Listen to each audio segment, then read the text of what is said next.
And let me start with the agenda.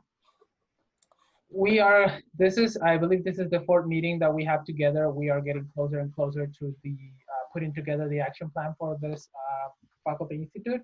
So today we're going to talk a little about the due dates for this project and also try to provide you with a little more clarity on what are the things that will be happening in the following weeks. Then after that, Cassandra is going to show you what is the approach that we are expecting you to follow to complete section number 4, which is about classroom policies and assessments. And this is something very critical because in order for you to be able to complete this section, we are going to provide you with some data.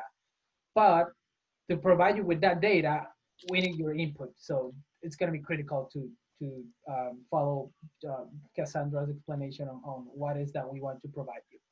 Then after that, I'm gonna show you, just like last time, a little example of one way to use the data that we have provided to you so far. And this example is going to be about headcount. The reason why we picked headcount this time is because we have spending some time looking into everyone's online forms, and we saw how many of you included headcount as something important for you to somehow review or build some sort of intervention around that. So we'll try to talk a little about that, and then we will talk about the classroom intervention. So we want to do some sort of short brainstorm about potential classroom interventions that you could put together for your action plan. So I'm gonna throw some ideas, some things that we found in different places, and we can all as a group start thinking or speaking about what of those interventions or potential interventions are really feasible and which ones are not. And as always, we will finish with a Q&A.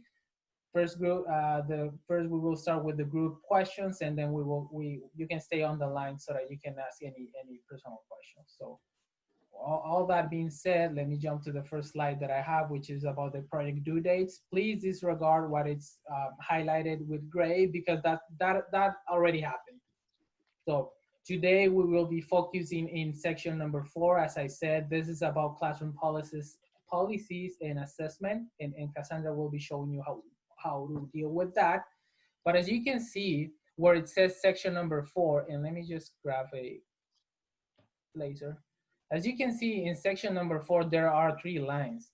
And there are 3 lines because you have the actual section which you need to complete. But in order to get to that place, you need to receive some data from us. Now, for us to provide you with that data, we need your input. But you'll get more clarity on this once Cassandra starts showing you what we are talking about. So that is section 4. And section 4 is due by July 31st.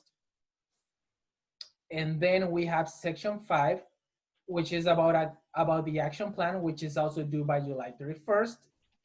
And then we have the PD event of September 25th. Now, this is pretty much what I just showed to you, but in a different way. Maybe this is going to resonate a little more with you. So what's going on? Today we are here. This is today's meeting.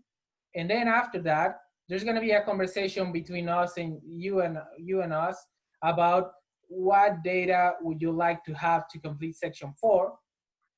Then you're going to complete section 4. And then we have the July meeting. Then you need to complete the action plan by July 31st. And then there's going to be some sort of feedback meetings. So the purpose of these meetings is for us to let you know, maybe provide you some sort of feedback about your action plan. And then you just need to follow up on feedback. Now, maybe right now this sounds not clear enough, but it will be getting more and more clear as we get close to any of these dates, and we will be sending out emails and putting all the important information in the Canvas shell. Another important thing that I want to mention is we started sending out emails last week to people about the online form, the contents they have in their online form. So we have been reviewing your content and trying to provide you feedback regarding either things that we believe you could speak in your narrative, or maybe offering you different support based on your level of progress, and also trying to point you to different resources. Because to give you one example, maybe a particular faculty member said, hey, I am interested in understanding how to connect better with younger students. So we're trying to point you to potential resources that might give you information about that.